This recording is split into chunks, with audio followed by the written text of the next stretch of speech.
Okay, so this happened about 7 years ago. I was 22, just out of college with no real plan, and I needed cash fast, so I took this night shift job at a 24-hour gas station way out on this lonely stretch of highway, about an hour from where I grew up. It wasn't glamorous or anything, just a small, dingy place with flickering fluorescent lights, two rusty pumps outside, and a little store packed with stale chips and cheap coffee. My friends thought it was hilarious. They'd always say stuff like, "Dude, you're gonna get robbed or you're gonna see a ghost out there." And I'd roll my eyes because, yeah, it was creepy being alone at night, surrounded by nothing but dark trees and that endless road. But I figured I could handle it. I mean, I've always been a night owl anyway, so how bad could it be? The shifts were 11 p.m. to 7 a.m., and most nights were boring as hell. Maybe a trucker would roll in for gas, or some tired guy would grab a soda, but after midnight, it was like the world shut off. I'd sit behind the counter with my phone or a book, the hum of the fridge in the back keeping me company. My boss was this old guy named Ray who didn't care what I did, as long as I didn't steal anything and kept the place running. He'd told me once that the station had been there since the 70s and it used to be busier, back when the highway was a main route, but now it was just a forgotten pit stop. I didn't think much of it at the time, but looking back, maybe that should have been my first clue. Something wasn't right.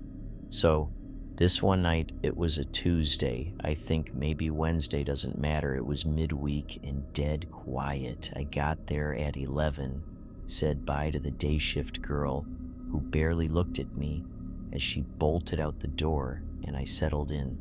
I remember it was cold that night, like unusually chilly for late summer.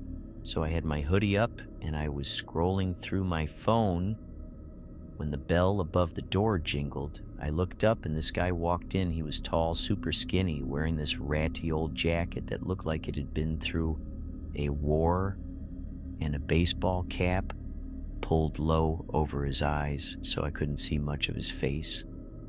He didn't say hi, didn't even look at me, just started wandering around the aisles real slow, like he had nowhere to be.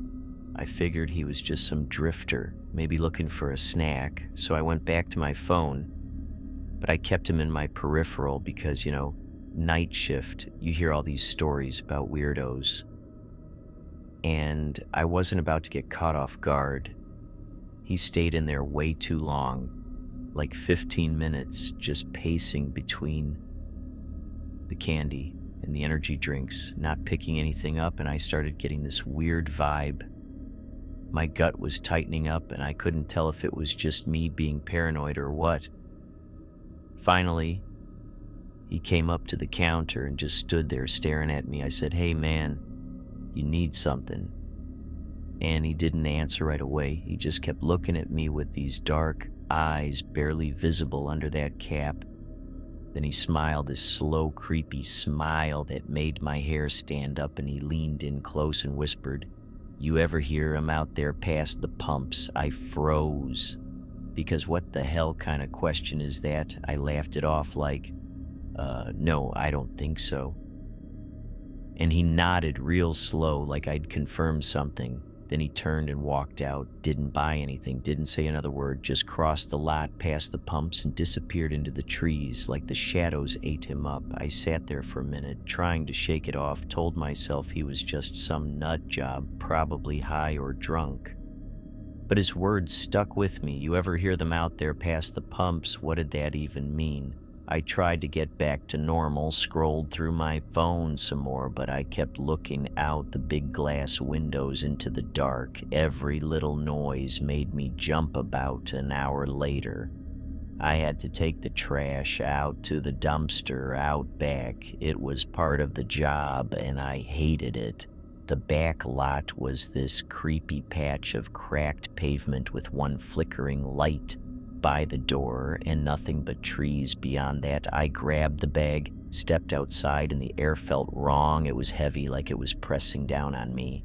I tossed the trash in the dumpster and turned to go back when I heard this rustling in the trees. I stopped dead and squinted into the dark, and I swear I saw something move like a shadow slipping between the trunks. My heart started racing, but I told myself it was just a raccoon or a deer, something normal. Then I heard it, this low whistle coming from the trees, not loud, but clear, like someone out there was whistling. This slow, eerie tune. I bolted back inside, slammed the door, locked it, and ran to the counter. My hands were shaking. I kept staring out the windows, trying to see anything, but it was just black out there. No shapes, no movement, just that whistle echoing in my head. I told myself I was imagining it, that the guy had just freaked me out and my brain was playing tricks, but deep down I knew it wasn't just me. The rest of the night stayed quiet, no customers, no nothing. But I couldn't relax. I kept thinking about what he'd said, heard him out there. Who was them around 3 a.m.? I had to check the pumps. It was this dumb rule Ray had. You had to go out every few hours, make sure they were working and no one had tampered with them. I grabbed the flashlight from under the counter, my palms sweaty, and stepped outside. The air was freezing now, and the silence was deafening. I walked to the first pump, shined the light around, and everything looked fine.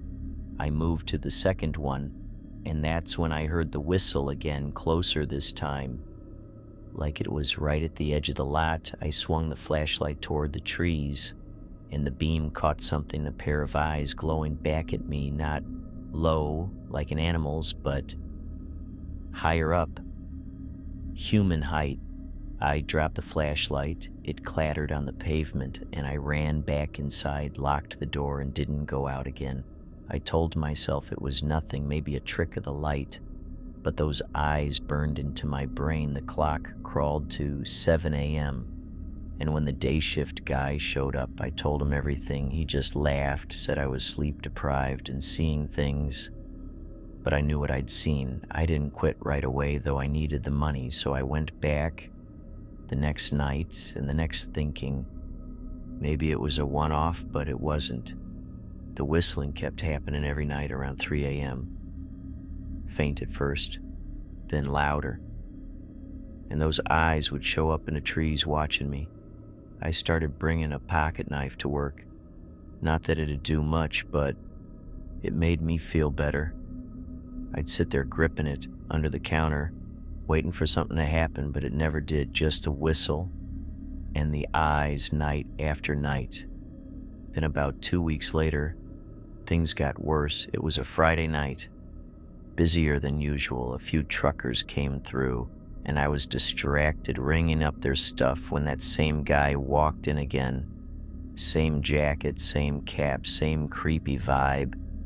He didn't browse this time. Just came straight to the counter and stared at me. I said, "What do you want, man?" And he smiled that same smile and said, "They're getting closer." I felt my stomach drop. And I asked what the hell he meant, but he just turned and left. Walked into the trees again. I was freaked out now, like really freaked out. I called Ray after my shift, told him I was done, but he begged me to stay. Said he couldn't find anyone else for nights, so I stupidly agreed to one more week. That last night was the worst. It started normal enough, but around 2 a.m., the power flickered and went out. Everything went dark. The pumps shut off, the fridge stopped humming, just silence. I grabbed my flashlight, fumbled for the breaker switch behind the counter, but before I could move, I heard the whistle right outside the door. Not in the trees, but close. I shined the light through the windows, and there he was standing by the pumps, staring at me. His cap still hiding half his face, but his eyes glowing like they were reflecting the light. I yelled at him to get out of here, but he didn't move, just kept staring. Then I heard more whistles joining in. coming from all around the building like a chorus of them. I swung the light toward the trees, and there were more eyes, dozens of them glinting back at me, all human height, all watching. I locked myself in the little back office, my heart pounding so loud I could barely think. The whistling got louder, and I heard footsteps crunching on the gravel outside. I peeked through the office window and saw shapes moving in the dark, not just him, but others. Tall, skinny figures circling the station. I don't know how long I stayed there. It felt like hours, but the clock said it was only 20 minutes when the power came back on. I ran out, looked around, and they were gone. No footprints, nothing, just the quiet night. Again, I quit that morning. Told Ray I was out, didn't care about the paycheck, I just couldn't do it anymore. I found out later from a trucker who used to stop by that the station had a reputation back in the 80s. People went missing out there. Workers, customers just vanished and no one ever figured out why. He said there were rumors about something living in those woods, something that wasn't human, but like to pretend. I don't know if that's true or if that guy was one of them or just some creep who knew too much. But I still hear that whistle sometimes when I'm driving late at night.